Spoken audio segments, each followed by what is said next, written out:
Hey, happy Sunday. This is PFG.Live, the podcast dedicated to the writings of internet philosopher Hey Man, Why Didn't You?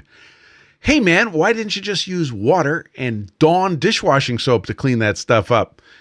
That is a fine question. Welcome aboard. It's the weather is too nice today, so I think that we're going to have a light crowd on the live side. That's what the indicators are, but we'll see who shuffles in. Let's see. In the Discord right now, we've got Warren Jones, we got Dale, Josh, Carl, Chris, Evils, and Hiram in Ohio. The weather is pouring in. Let's see. We got Evils reporting 0.0. What? That sounds cold. Dale says it's 18 degrees science and not snow for now in the Canada. Oh, there we go. Evils fixed it. 24.9. Josh says it's somewhere between 21.C and 22. That's almost normal. Warren Jones in Sutton, New Hampshire says it's 50 degrees Frankenstein, light winds out of the northeast, partly sunny. And Hiram says it's 59 degrees Frankenstein and sunny in Ohio. And welcome aboard, sir. We also have CJ Stevens, who says he made it 60 degrees and very sunny in East Tennessee. Welcome aboard, CJ. Nice to see you. Carl Tauber reports 48 degrees and clearing in Center Conway, New Hampshire. I didn't realize you were on vacation. Very nice. Mr. Tim Beatty says Chandler is standard temperature and pressure. I would expect no less. Very good. And here in the Windham, New Hampshire, it's 52 degrees Frankenstein, 43% relative humidity. Winds are out of the northwest at 13 miles per hour. Let's see. The Manchester Airport is reporting winds 330 at 18, gusting 27. It's windy there. 10-mile visibility. Clouds are scattered at 5,500, broken at 7,500. Temperature 12, dew point minus 3, altimeter 2970, and the remarks have a peak wind at 330, 30 knots. Wow. Why is it so windy up at the airport? I don't know why. So yeah, welcome aboard, everyone. Thank you for your patience last week. You did not want to hear me last week. I trust me. I was clogged up like a bad sink clog after a Thanksgiving dinner, if you know what I'm saying. Let's see. We have a couple more check-ins coming in. I see. We'll catch you as you come in. We'll get a report from the Flat Cave here. Come on, Robin, to the Batcave. So in the Flat Cave this week, we have been keeping the grinder running as much as humanly possible. We've got 6s are in process. 6-inch stones are in process. We're getting there. Oh, Dale says plugged up like your Freddy filter once you suck out the grinder. We're getting to that, Dale. We're getting to that. 8-inch stones are done. I say that for now. 4-inch silicon carbide stones, the rounds, are done. And we have a red alert on 4-inch round aluminum oxides. So they'll be next in the pipeline. But otherwise, the Flat Cave has been going crazy. Things have been shipping out. DHL has been fantastic. Can't say enough nice things about DHL, especially to Canada. And that has been going really well. So that's the word from the Flat Cave.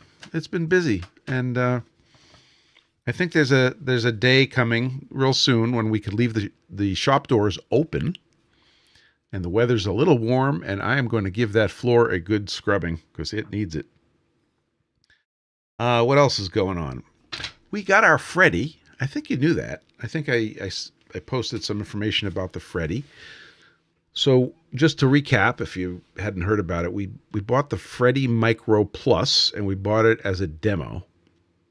The demo happened to be sitting in Arizona at Protium Machining. So even though I bought it from Freddie, I got it from Protium, and it came in and it's magnificent, but I didn't have filters for it. So I found the local rep that's handling Freddie here on the East Coast and got filters ordered.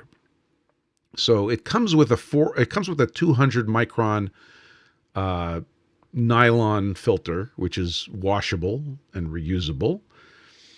But I needed some finer filters, especially for the grinder. So we have just received 25 micron and 5 micron filters, I think. And those are going to be, for the grinder. And actually, I sat down and read the manual. I know, it's a stunner. I sat down and read the manual, and they actually say to go ahead and first do a pass with the 200 micron filter, and then take that out and clean it and put it aside, and then put the finer filters in and do that. So I'm going to do that. I'm going to try that out. And I'm pretty excited about getting that going. The big challenge now is that the filter band tank on the grinder, which is, I believe it's 35 gallons, they don't make it like obvious or easy how to get down to the tank, conveniently. So that's going to be a little project. Probably going to need another body here. We have to lift off one piece, then lift off the part that has the filter band mechanism, and then we're left with the tank. And then we're going to start cleaning out the grinder filter, the grinder coolant tank. Yeah, I know it's a pain, but I think the plan is starting to come together. I need somebody with a strong back and a sense of humor to help me do this, and then we'll get that guy cleaned up, and then we'll put it on a schedule. Hey, Dave G is here. Dave G says it's 60 in Northwest Ohio, and it's sunny, and you're back in action. Welcome aboard, sir. Nice to see you. I'm curious who else has a Freddie. If anybody here is a Freddie person, let me know,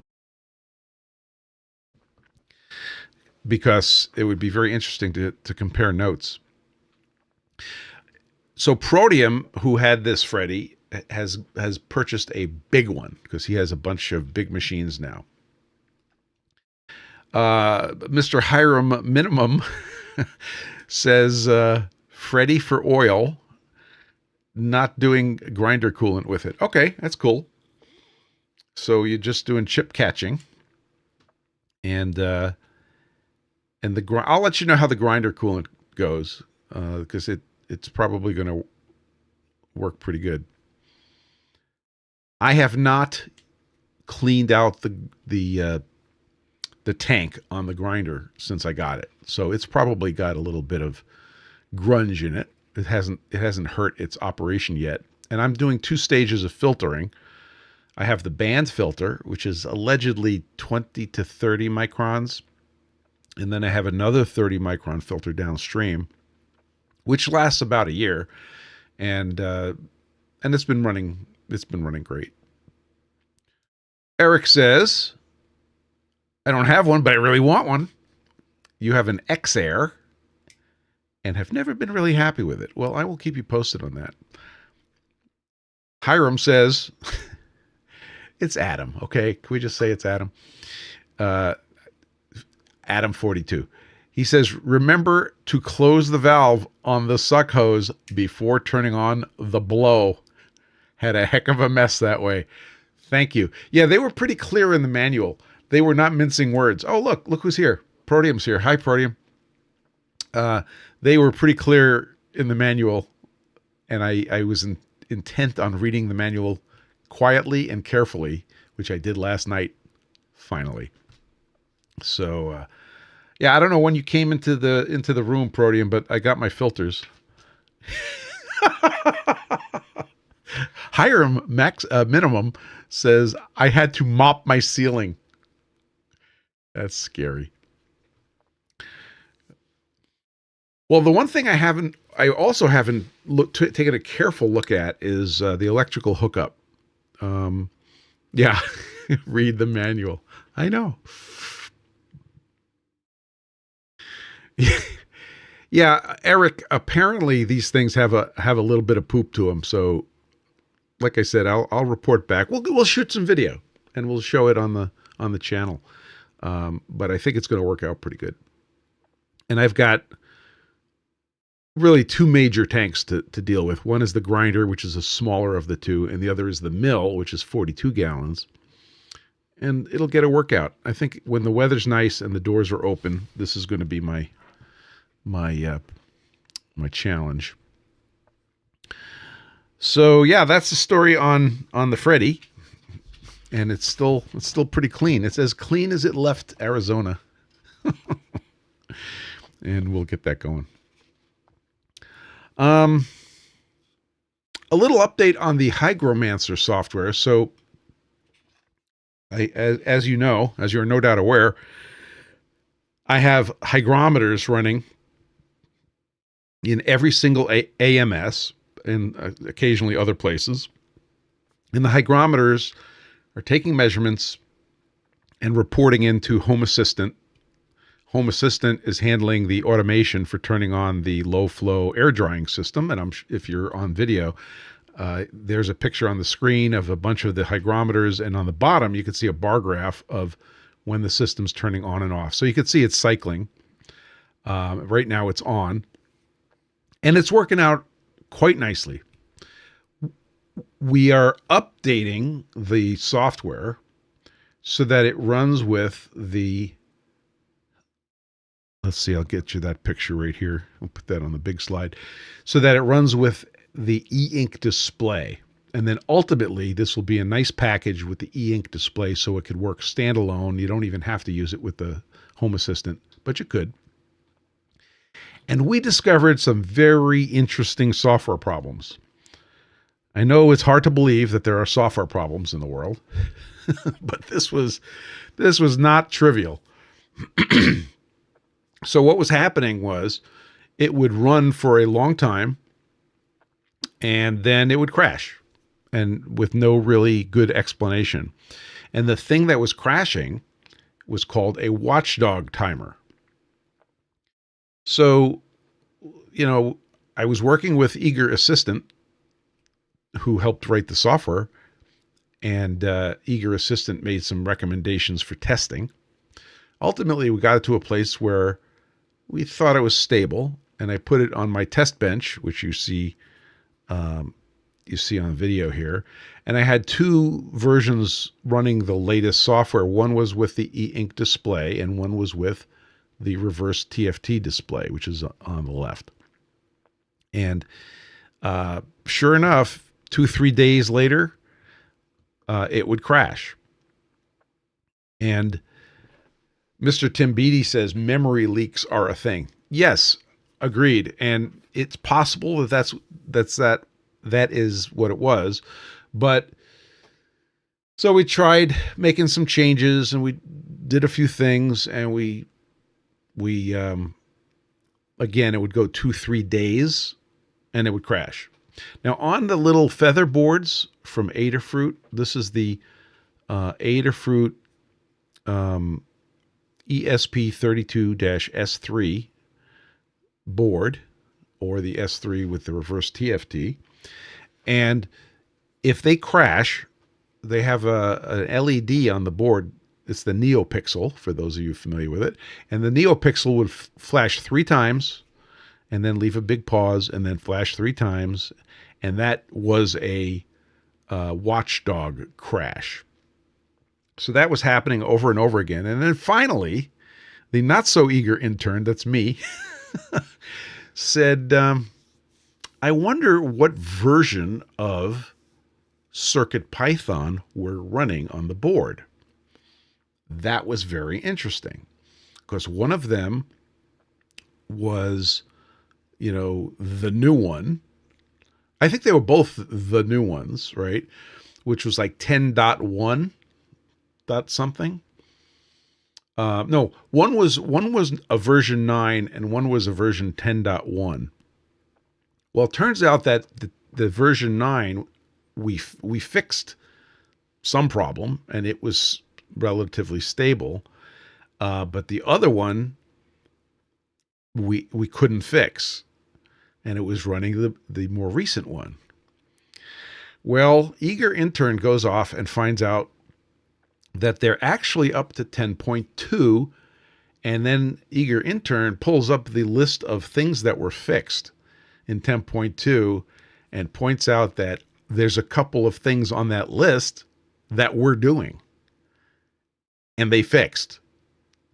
So I'm like, now eager intern wanted to like let the old one run and then update the new one. I said, no, let's just update both of them to this 10.2. And that's what we did. Of course, eager intern said, good idea. That's a great idea. Yeah, thanks, bud. So updated both processors to CircuitPython 10.2, and now they've been running a few days and seem completely stable. So the lesson that I'm taking away from all of this work with the Featherboard and all this software is that there's literally 3 layers of software that you have to make sure are updated, working together, happy. The first layer is the bootloader, which is not a big deal because if it doesn't work, it's going to just tell you it can't do it. But the bootloader has a revision, and it has to be up to date if you want to update it to the latest software. So the bootloader is the first layer. The second layer is CircuitPython. And as we just discovered, going from 10.1 to 10.2 might have fixed our problems. So CircuitPython has to be at a particular revision. And then the third layer, of course, is your software. Now, your software has to be up to date. Oh, and by the way, inside your software, if you're sucking in libraries, okay, that run various things, like, for example, the voltage and lithium battery monitoring chip on the Featherboard needs a driver, and you generally bring that in from the Adafruit bundle. Well, you need the right bundle for the CircuitPython version.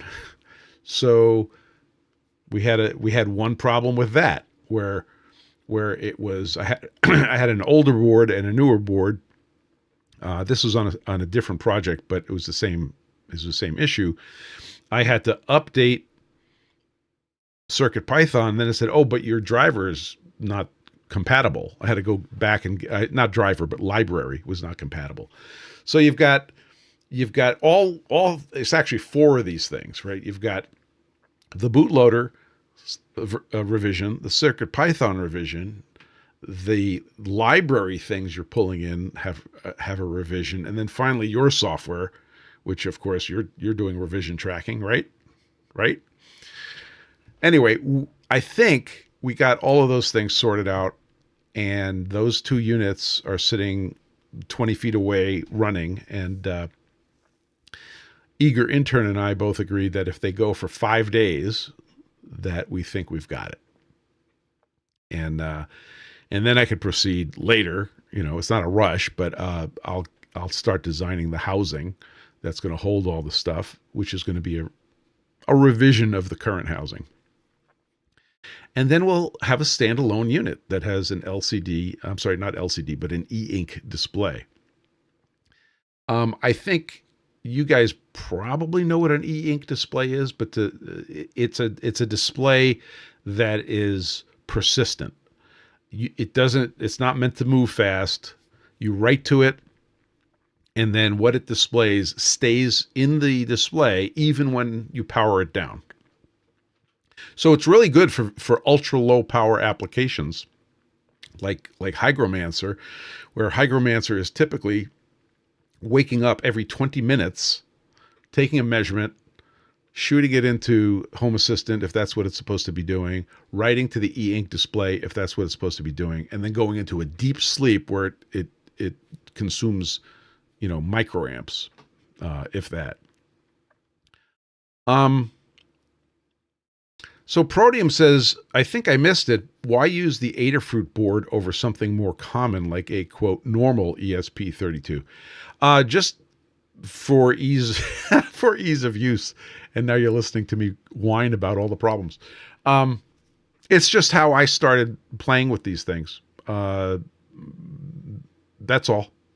Like on the reverse TFT board has always been my little development board. And then going to the ESP32 featherboard. Now, they have other ones that are smaller, but the ESP32-S3 featherboard has Wi-Fi on it. It has I/O available, of course. It has a USB-C connector. It has battery management and charging. So I actually looked at moving away from it, but it's like it's got all these things I need, so that I stuck with it. Now the e-ink is a new a new approach, and I think it's closer to what I want. But I still need the battery charging, and I still need the Wi-Fi. So why not? I'm open-minded if there's something out there I should be looking at. But this has been very, very useful, and I'm pretty happy about it. In the Hygromancer, by the way, the current version, one of the pins drives the voltage regulator, which drives a little fan, which is optional. And I refer you back to previous videos where we talked about it, but there's actually a little fan in it, which you can use to mix up the air before you take a reading. So those output pins are used for that. So I just have to remind you, I am not an expert. I am not an expert.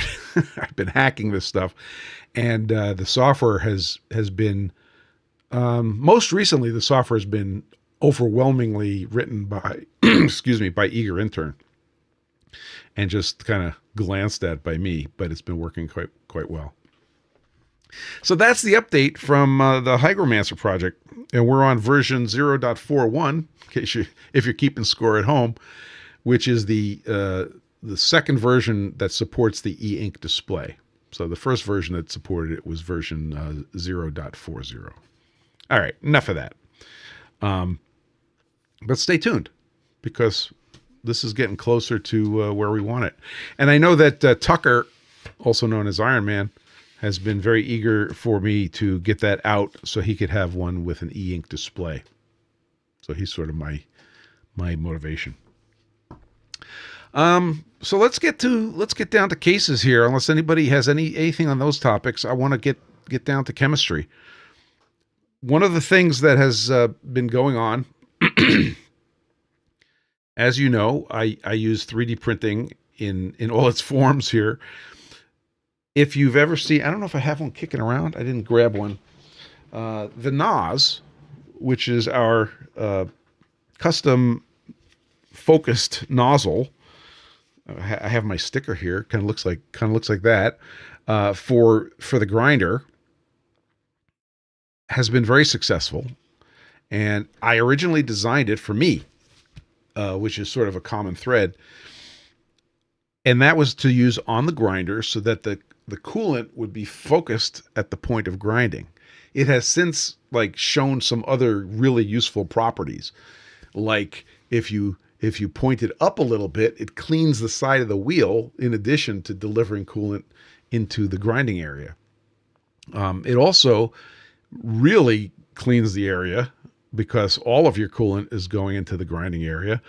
And that's very important for grinding stones, because with stones, the material you're grinding doesn't go shooting off like it, when you look at steel grinding, you see these sparks flying and there's this shooting off the side, and it doesn't quite do that with the stones. So we really have to keep that area clean. It's like cleaning the mud out of an area. So that's where the NOS came from. However, the NOS is printed on a Form 4 SLA printer, also known as a resin printer, and it's printed out of a resin called Tough 1500. Tough 1500 is a polypropylene analog. That means it behaves mechanically like polypropylene. So, the plastic that you can kind of stick your thumbnail in and make a little dent, and it's very tough, and it's very impervious to liquids. That's the right stuff. There are many other resins that you can choose, and that's what that project uses. Now, one of the problems is that the NOS has these relatively long channels where the holes are for the coolant to go shooting out of. Those holes have the aspect ratio is pretty large. They're at least 5 times as long as they are in diameter, and that makes them hard to clean. So after you print anything in the printer and you go to wash it in the washing stage, getting that stuff cleaned out is non-trivial. And this has been a subject of discussion amongst several of us that do resin printing. And I end up using a series of IPA, or isopropyl alcohol, cleaning stages after printing and before final cure to get all that cleaned up. So the way I do it, that's very successful, is I've been using compressed air. And that's, if you go into the FormLabs literature, they talk about that. You could also use pumped IPA to shoot through it. There's a lot of microfluidics devices which are discussed on the FormLabs site and other sites where people are designing for with the FormLabs materials. However, this results in me having gallons and gallons of isopropyl alcohol that I'm managing. These are clean. These are dirty. This is even dirtier. This one is retired. So it's in a jug. It's marked dirty, and it's sitting there waiting for, some post-processing, which is a topic for another day, by the way, because we're going to talk about distilling the IPA another day. But that got me thinking, and this is dangerous. It got me thinking about other ways to wash the resin. And because the internet reads your mind, it also led to me getting some advertisements for non-IPA based resin washing solutions. One of them was called, or is called, Rhino. It's from a company, I don't remember the company name, but the product is called Rhino. And it is a non-alcohol, I got to be careful. Carl's looking at me. A non-IPA cleaning solution. So it doesn't, it's not flammable. Put an asterisk on that, by the way. It's not flammable. It lasts longer. It's everything but cheaper. It's not cheaper per gallon, but they try to make the case that it's cheaper per wash. So I started looking at Rhino, and I liked it. It was like, okay, this looks really interesting. So I started going down the rabbit hole of how do we replace isopropyl alcohol in this process with something else. So Rhino was the first thing I looked at. And as I'm reading about the Rhino, I said, you know what? I'm going to start up a new session here with Eager Intern, which, by the way, in my case is Anthropic Claude, but I will continue calling it Eager Intern, to take a look at these things. And one of the things that happened when I was researching the Rhino is like, well, okay, what is it? I want to know what it is so I could talk to Carl about it. So I couldn't find, on their website, they don't tell you what it is.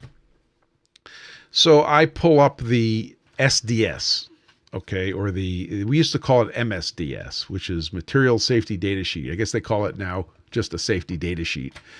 And started looking at what the material was. Of course, I don't know what these big words are, but it wasn't obvious to me what I was looking at. I hand it over to Eager Intern, and it starts explaining it to me. And it's like, wow, Eager Intern actually understands this stuff really well. So I started trying to keep up and understand the big chemistry words. And then I said, well, what are some other ways we can, what are some other processes? And we found several of them. So at a high level, I will just tell you, we looked at rhino, we looked at some other chemicals, and then literally I ordered some rhino. Okay. I said, I'm going to try it. And then after I ordered the rhino, I went and I, like light dawns on Marblehead, I realized that FormLabs, the walled garden that I enjoy, has a cleaner that is a non-alcohol, or I should say a non-flammable cleaner. And I said, what, you bozo. So I went over and I looked at it. I got all excited and I said, oh, I got to cancel the rhino order, which I did. Sorry, Rhino.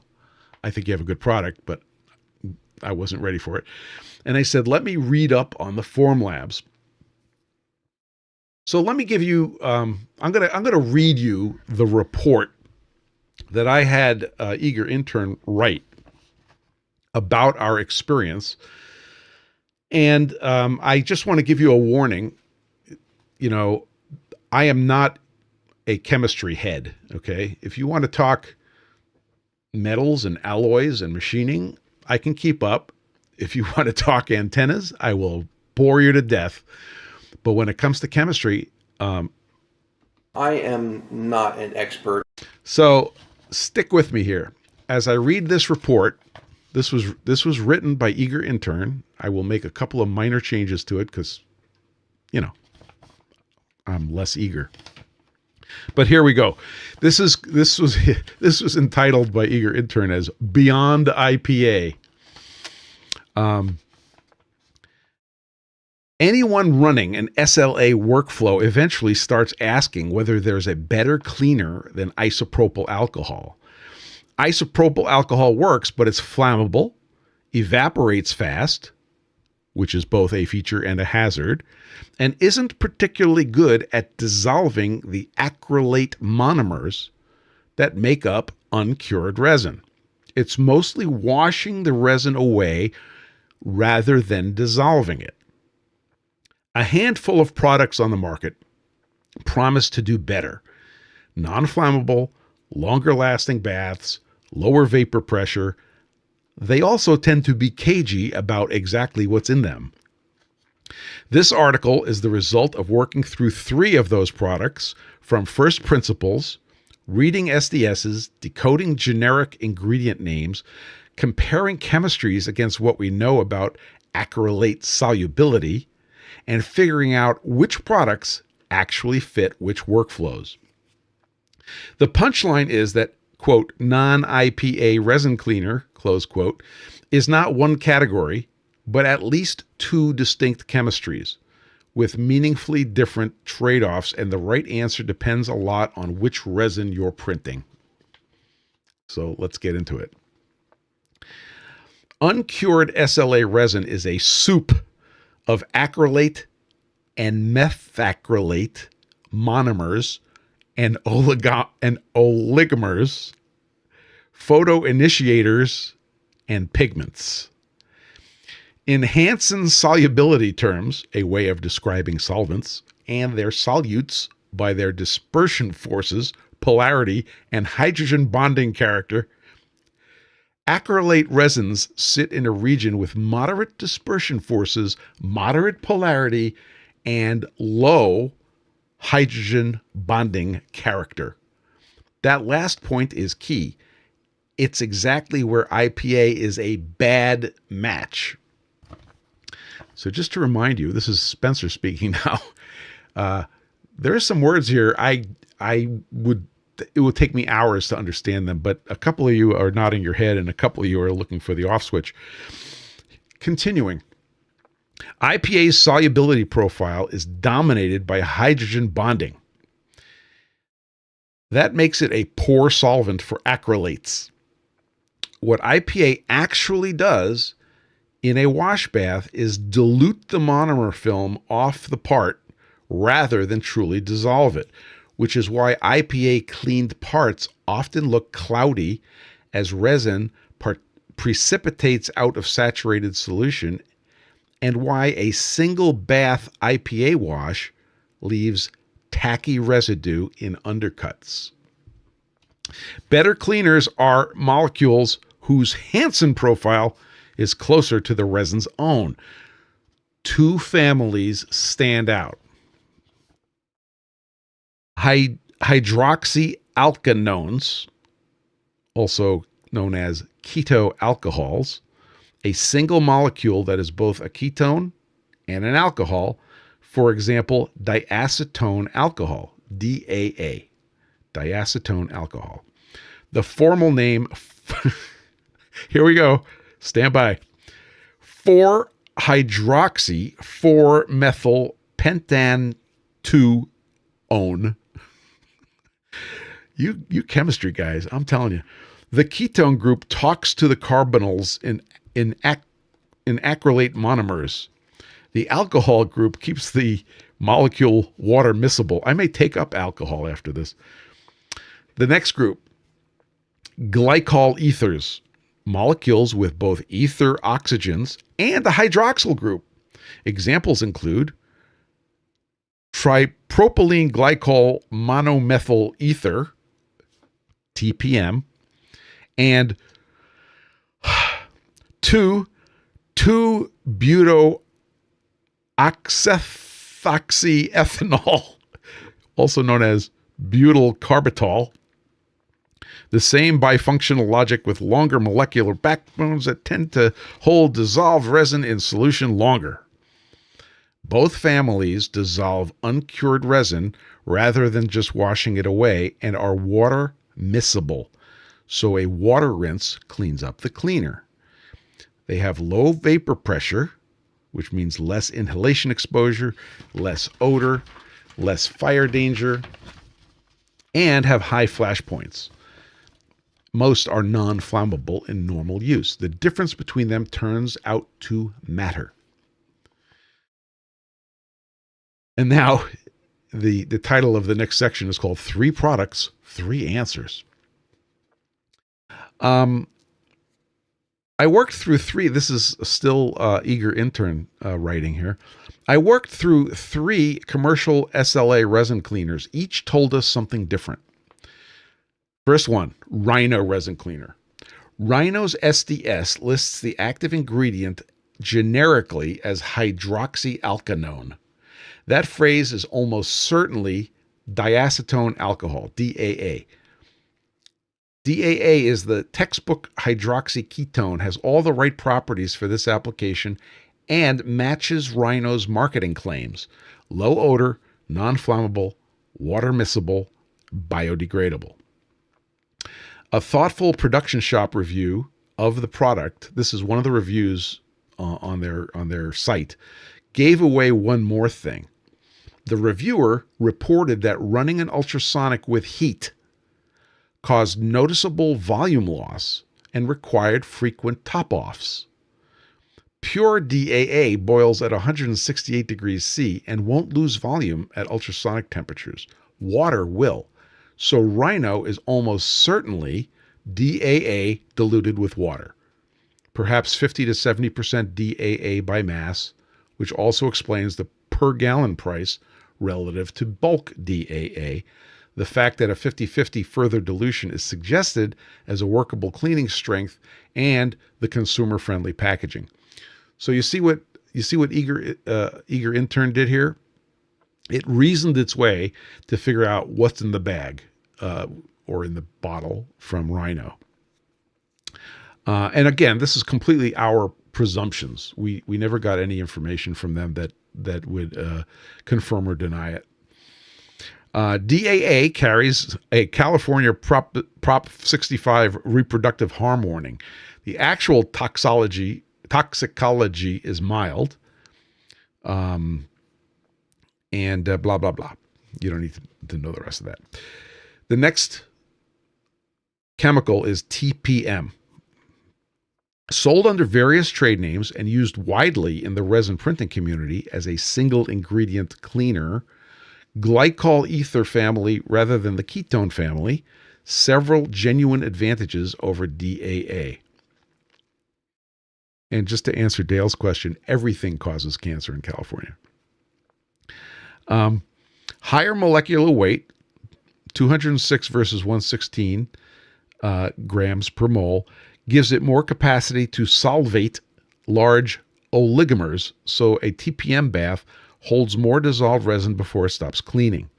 Larger molecule diffuses less into the cured polymer network, which means it cleans the surface without swelling the part. Better dimensional stability on extended soaks. No Proposition 65 listing. Toxicology profile gentler than DAA across most measures. I'm going to skip a couple of things here. And the trade-offs. TPM is more viscous than DAA. Harder for an ultrasonic to agitate efficiently. Slower to penetrate fine features. Dries even more slowly. And pure TPM has been reported to leave a slightly oily film on parts. Here comes number 3. FormLabs Resin Washing Solution. This was really interesting, especially interesting how Eager Intern decoded what's in there. FormLabs, excuse me, FormLabs SDS is more revealing than Rhino's. The named ingredient at 70 to 90% is, oh boy, ready? 2,2-butoxyethanol, butyl carbitol, also called diethylene glycol monobutyl ether. Carl, are you getting this? The remaining 15 to 30% is listed as a trade secret, but the published EU exposure limit corresponds to a molecular weight of about 150 grams per mole. And dipropylene glycol monomethyl ether, DPM, is the unique fit at 148 grams per mole, etc., etc. So the formulation is very likely 80% butyl carbitol plus or minus 20%, plus about 20% DPM. You following? Yeah. Eric says, can you get that at the pharmacy? I hope you start to feel better, Spencer. Yeah, I know. I'm feeling better already. Proteum says, convinced chemists are just playing Mad Libs with chemistry terms at this point.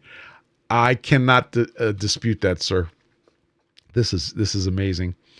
Continuing. This is a glycol ether blend. Same chemistry family as TPM, but with different specific molecules, chosen apparently to address TPM's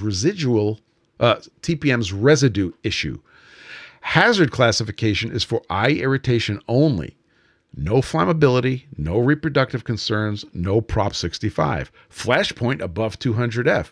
Not regulated for transport as dangerous goods, which means no hazmat fees, a real practical advantage. Is this sounding good to you? So at this point, I'm reading this report and I'm getting very excited because Eager Intern is telling me good things about the product available inside my walled garden of the magnificent FormLabs. I'm going to take a quick sip of tea, and then I'm going to tell you the rest of the story.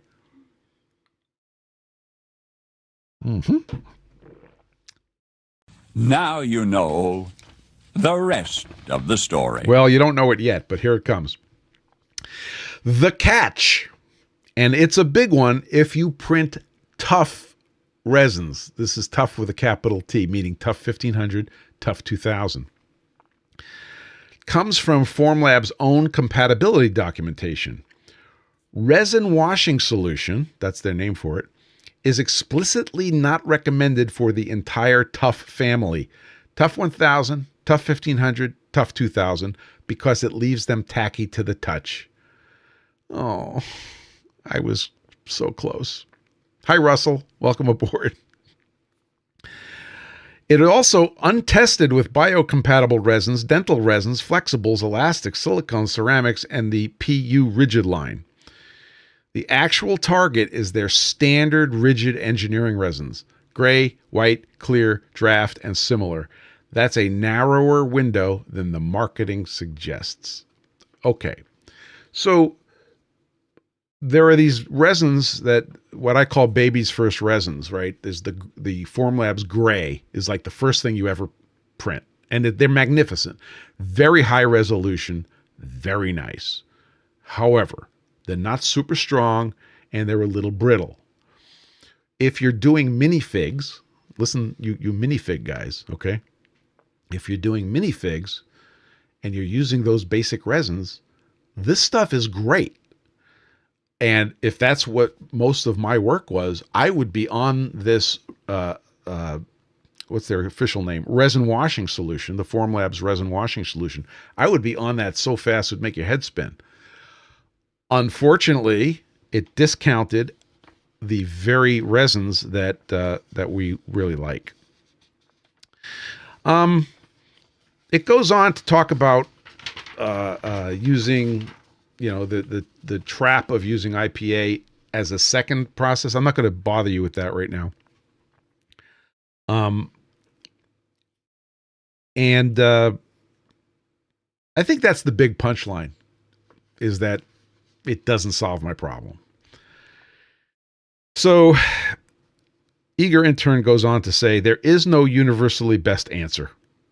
The honest decision tree. First, stick with IPA.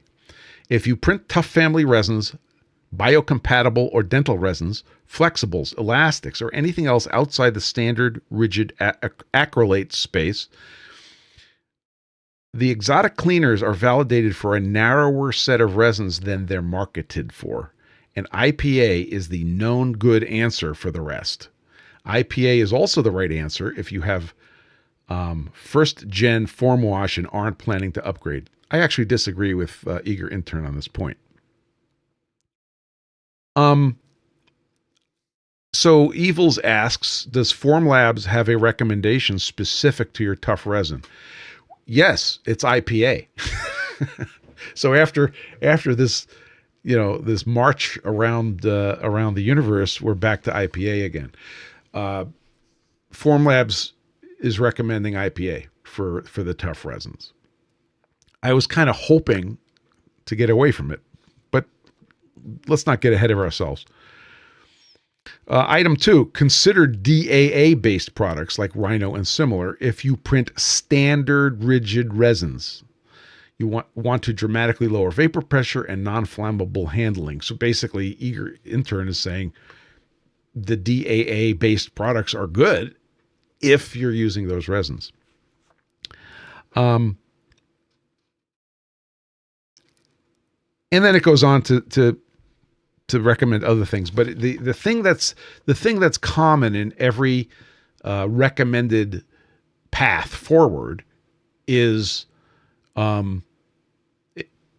if you're not, you could do all the fancy stuff with these new chemistries if you're not using the tough resins.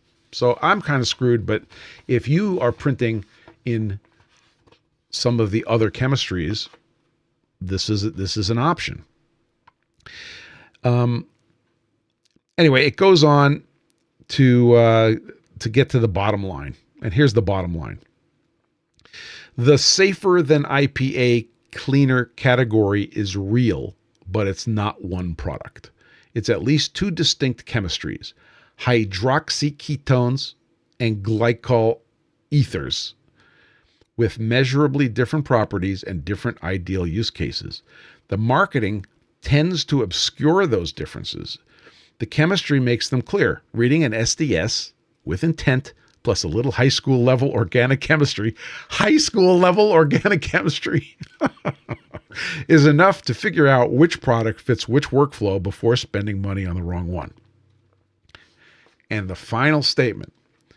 And sometimes the answer is that IPA, with all its annoyances, is still the right tool, because the resin you actually print isn't in the validated set for any of the alternatives. That's a real and useful result, even if it isn't the exciting one. Thank you very much, eager intern. So we went on this big, long journey through the forest and came back to where we started. At this time, I would like to invite Mr. Carl Tauber to join us. I'm going to get Carl in here. Carl, would you describe yourself as a retired industrial chemist?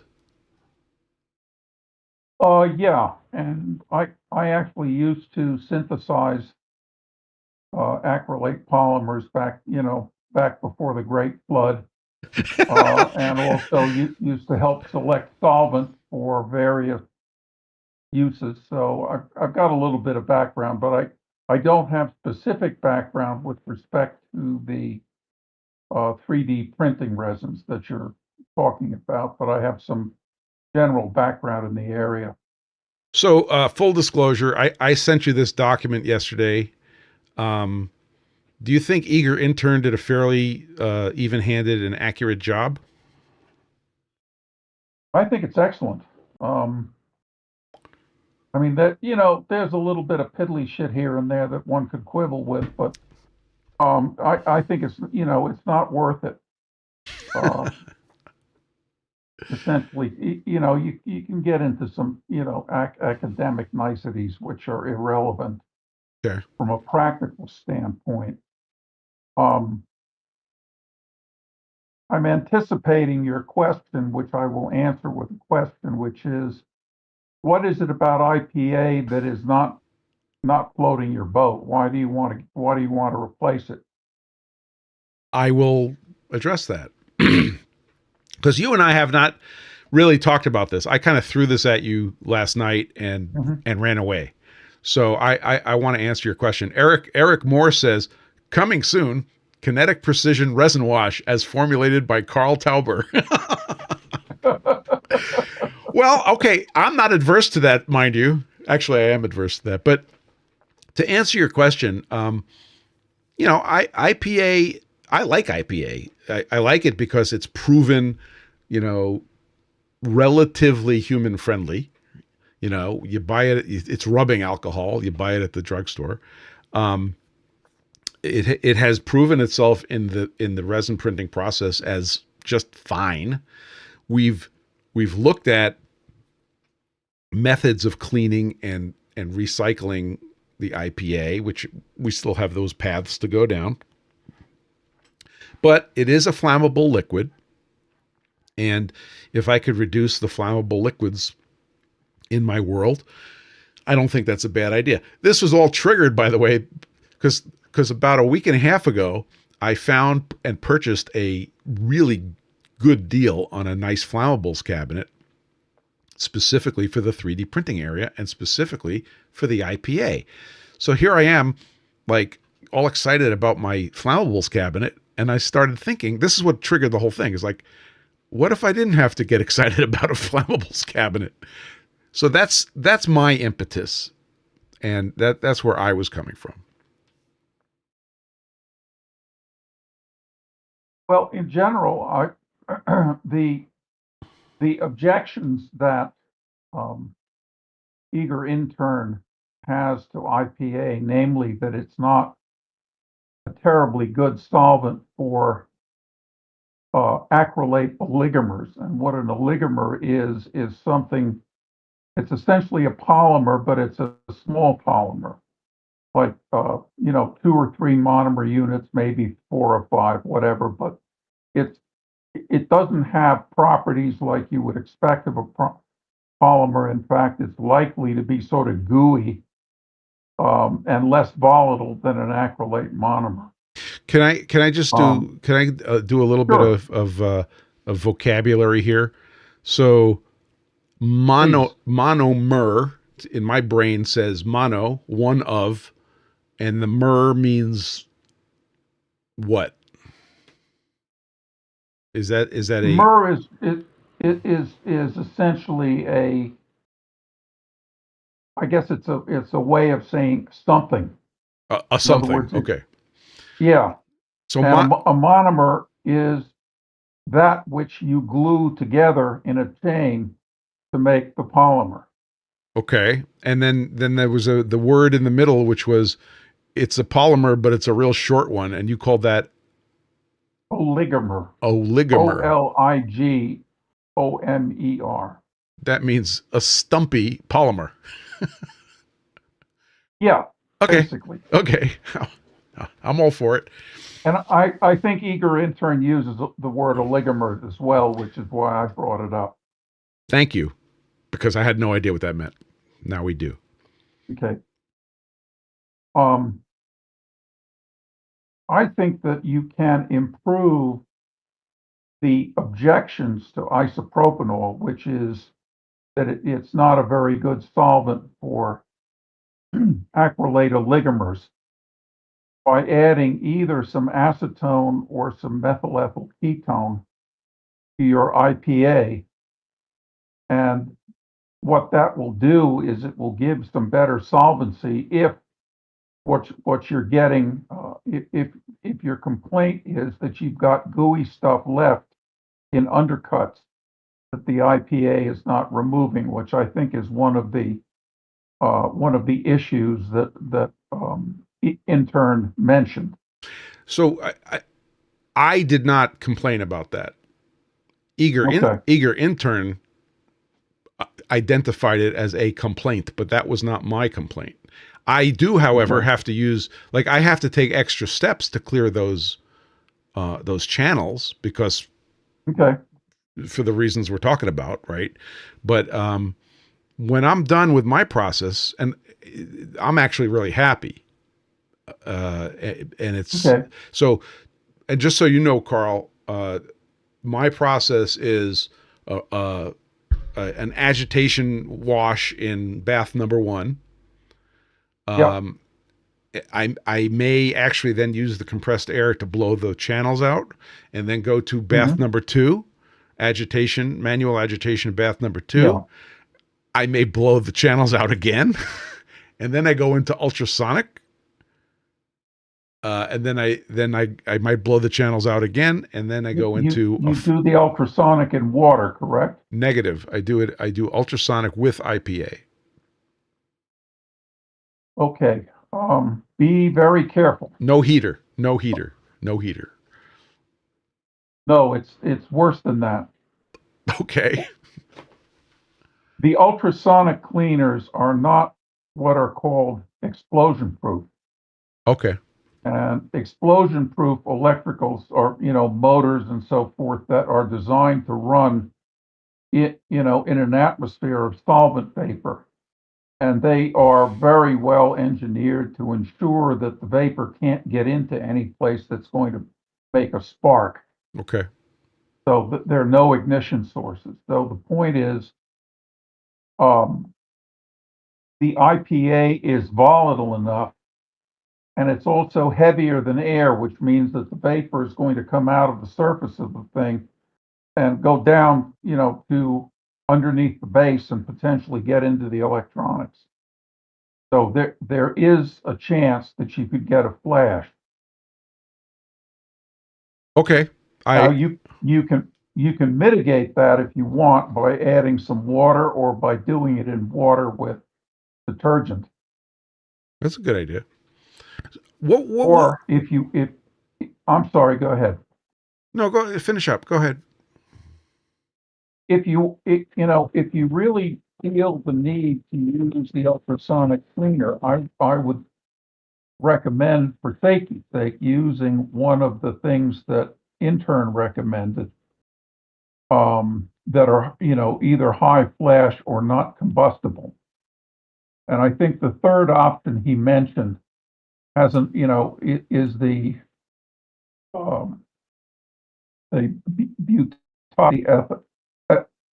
diethylene glycol butyl ether, and that is combustible, but it's obviously got enough water in it that it makes the non-combustible rating. one thing that eager intern pointed out is that some of those things are slightly viscous. Yeah.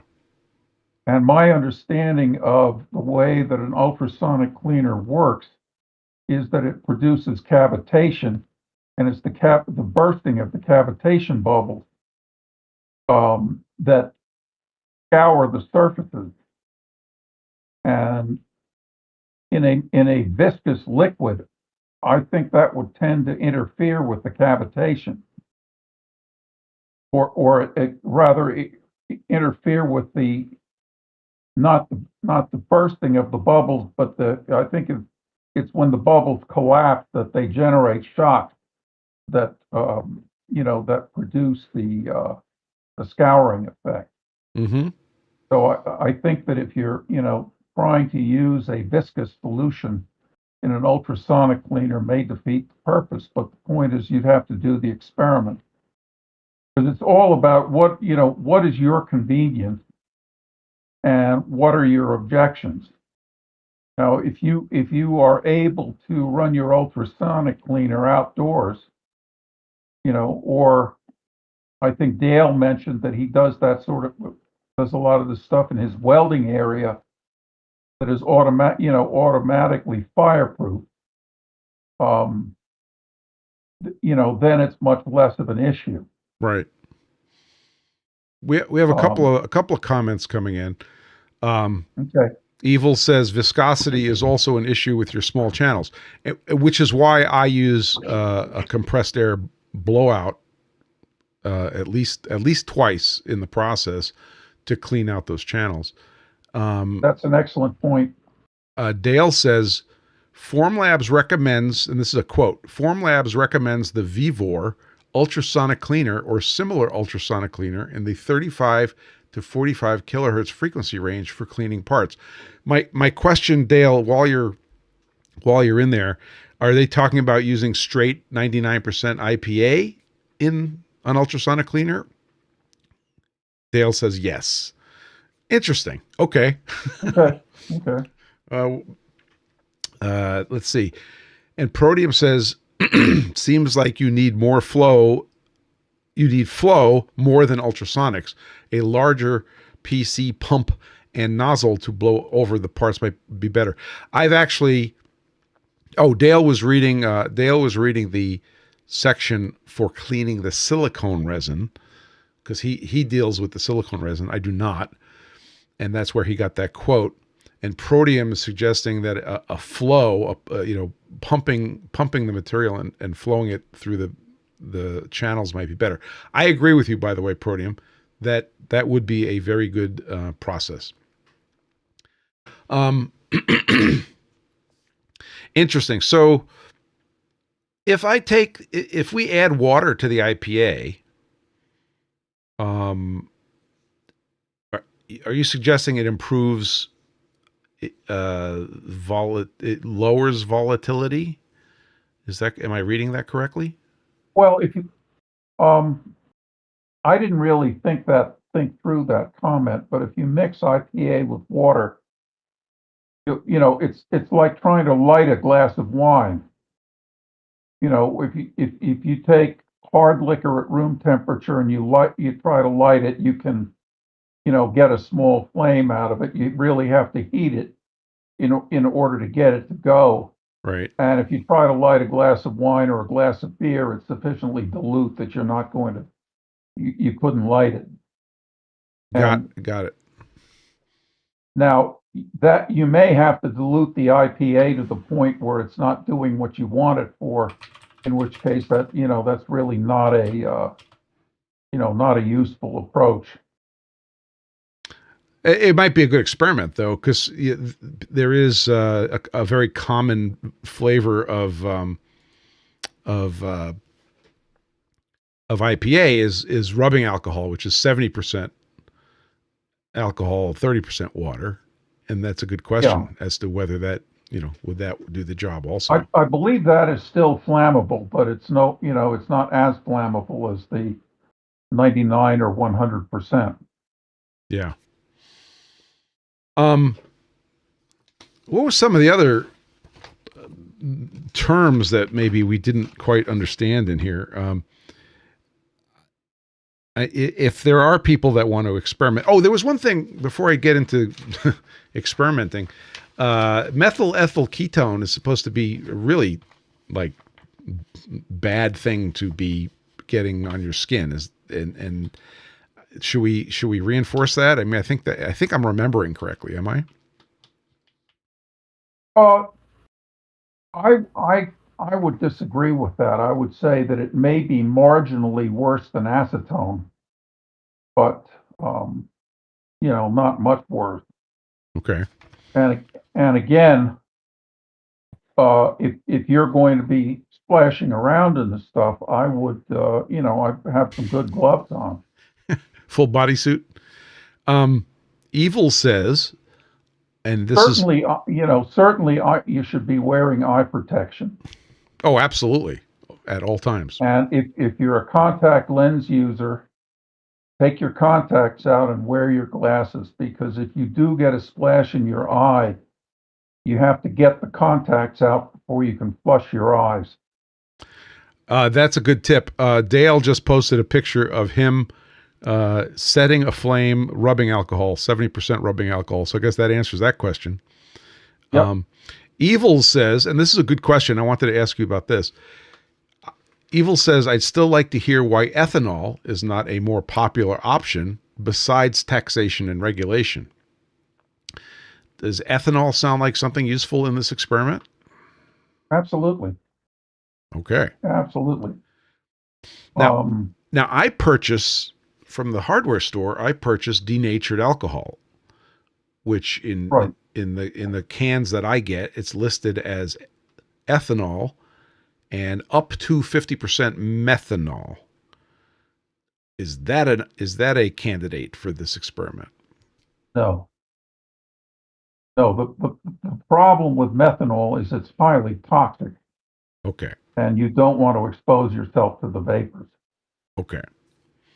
There are different flavors of denatured alcohol. Back in the day before IPA became popular, there used to be 20 or 30 different denatured alcohols, with different denaturants depending upon what the application was. And, there are several approaches to denaturing alcohol. You can put stuff in it that's going to make it taste really terrible, or you can put stuff in it that's going to make you really sick. And of those, methanol is way high up there. Oh yeah, no, methanol is evil, so to speak. Yeah, you do not want to handle methanol indoors. Period. Okay, we're getting. Dale says, I can get pure methanol for free, and it's still not worth it. Says Dale. Not handling it indoors, it isn't. Absolutely not. Let's see, Protium. Let's see. Evil says, or you can do the EU standard denaturing IPA and disodium benzoate, the most bitter substance known to man, which does not evaporate.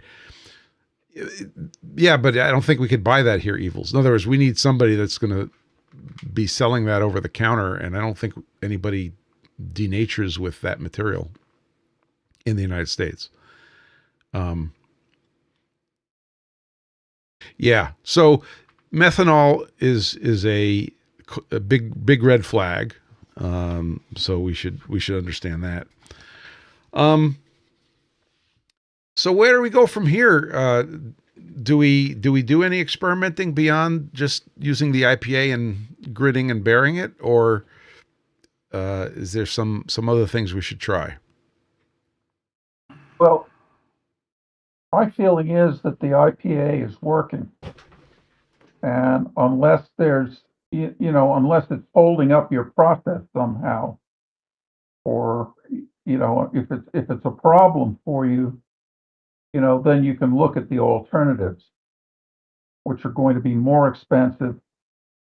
One of the advantages to IPA is that it will evaporate, and leave behind a very much smaller quantity of material that may or may not be hazardous. The less volatile material will not evaporate in any reasonable time frame. So you're ultimately going to have to get rid of them as hazardous waste. And the question is that worth it? In other words, is there some advantage that they bring to you that justifies the cost of having to, dispose of a substantial amount of that stuff as hazmat? Let me see if I understand what you said, because I think it's important. You're saying that IPA is going to evaporate, but some of the other stuff is not going to evaporate, yet is still hazardous waste.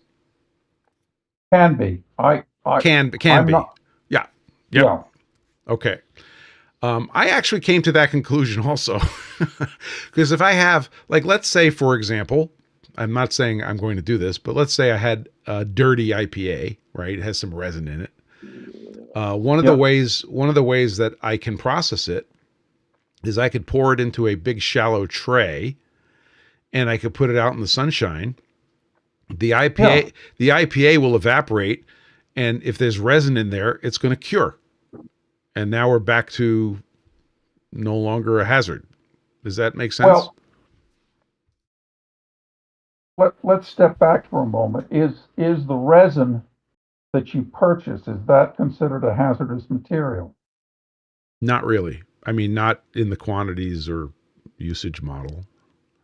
So it doesn't have a hazardous material label of any sort on it. It doesn't carry a DOT label, in other words. The answer is I don't know. Dale, can you check? Is there some DOT rating on our resins? I don't remember seeing one, but I don't think so. The isopropanol, for instance, will carry a DOT red label.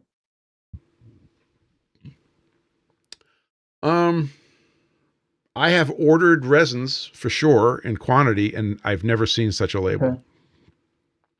Because if you think about it, the acrylate monomers, for instance, are not very toxic. Some of them smell pretty bad. But when you go to the nail salon and the woman paints the methyl methacrylate onto your fingernails and zaps it with a little blue light in order to cure your fingernails, she gets it on your skin and so forth. And you can smell it. If you've ever walked into a nail salon, that the odor is methyl methacrylate. I didn't know that. Yeah. Wow. There are other acrylate monomers, some of which have worse odors, some of which, it's that's a matter of taste. But the point is that they're not considered to be terribly hazardous. So it may be that the residue that you have is not hazardous once the IPA evaporates, and that I think you have to look at the supplier of the resin. Yeah. Because obviously to transport it, if it is hazardous, they have to label it as such. This is an appropriate time to inject a story. But before I inject my story, Eric Moore wants to know what color you get your nails painted. I would go with Fire engine red, of course. Fire engine red. Thank you very much. Dale says that there is no hazardous material rating on the FormLabs resins. Now, here's my story. When I was first deciding to get a resin printer and I went down to FormLabs, actually the first part of the story is that Prusa screwed me on their resin printer.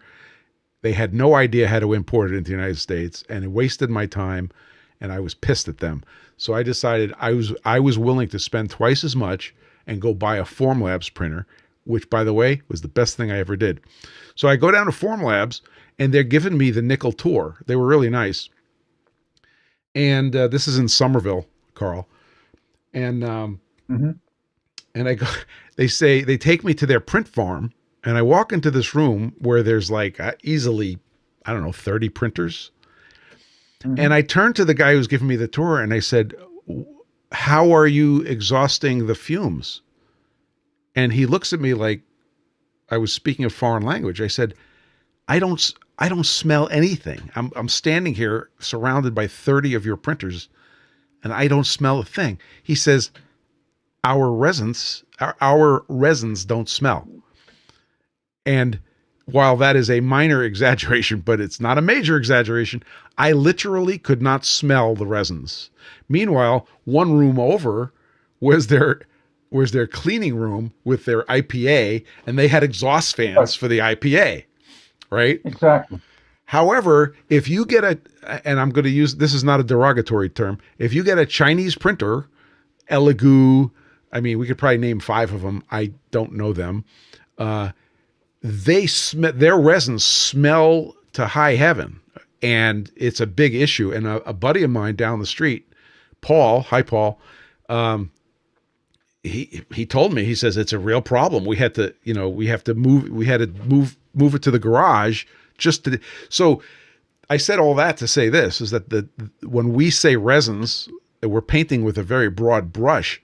The chemistries are very different. And FormLabs, this is where I start to wave the FormLabs flag. FormLabs is very impressive in their formulations. I mean, my nose tells me that.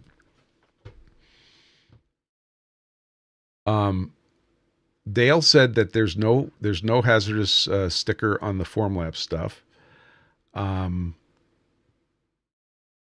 And Evil says, a friend of mine won't have a UV cure glue in the house because it'll stink up the entire place. I still think that's just because you don't. He said, Evil says, just because you don't smell it doesn't mean it's not killing you. Understood. Agreed.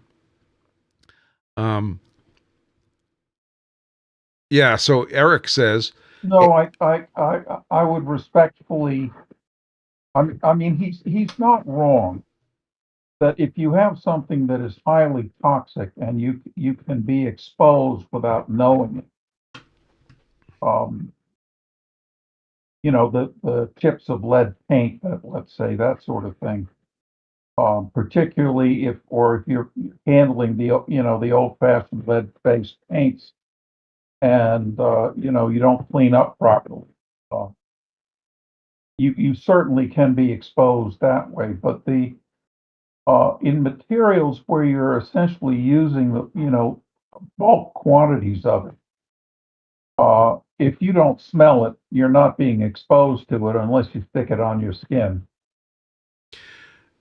Evils, you don't need to raise the temperature here.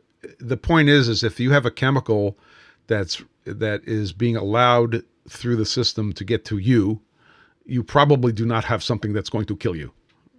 After and that, by the same token, if you don't want it in your house, don't have it in your house. Dale says he's got a VOC sensor, volatile organic compound sensor, and it detects very little from the FormLabs resins.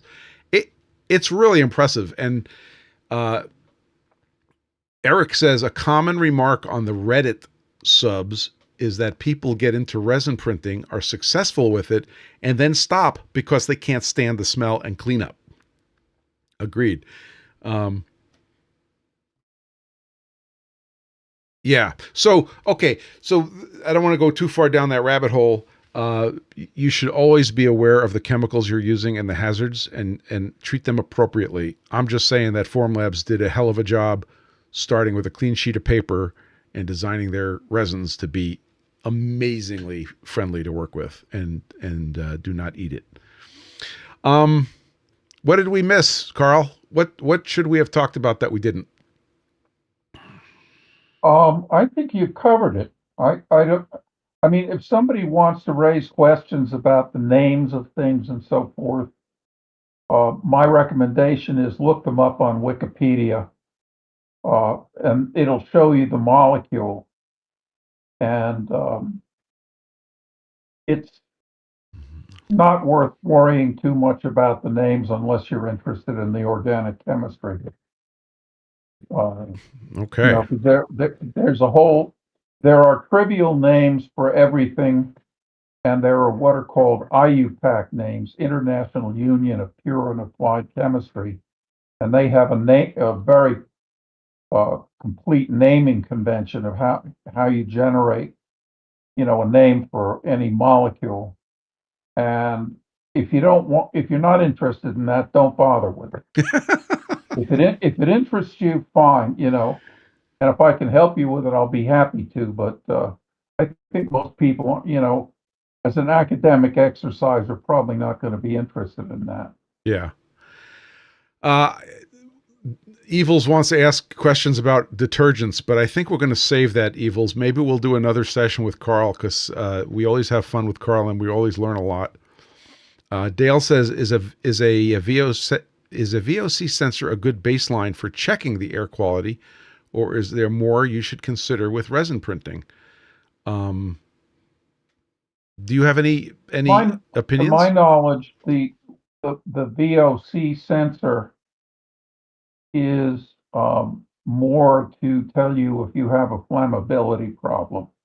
Okay. In other words, if the vapor concentration, remember that all vapors have a concentration range outside of which they can't burn and inside of which they can burn. And I think some of the VOC sensors that I've seen have to do with telling you if it's flammable or not.